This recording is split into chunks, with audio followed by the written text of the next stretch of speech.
Уху, Дауыл! Дауыл анимациялық студиясы ұсынады. Үнді, Ыбырай Алтынсарин.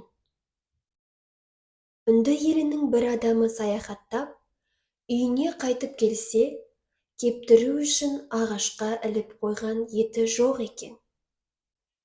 Үнді ұрланған етті кім алып кетуі мүмкін деп, аз уақыт іздеген соң, жолға шығып, басқа адамдардан былай деп сұрай бастайды.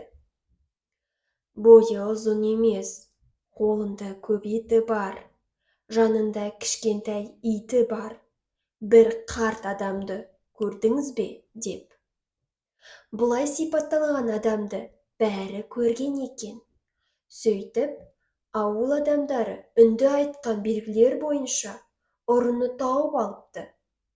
Және олар, ұрының қандай екенін көрмесеңіз де қалай білдіңіз деп сұрапты. Сонда үнді айтты дейді: менің ағашқа жай қолмен ілген етімді ол тастың үстіне мініп алыпты. Осыдан ұрының бойы ұзын емес, қысқа екенін білуге болады. Аяғының арасы өте жақын екен. Оған қарап, қарт адам екенін білуге болады.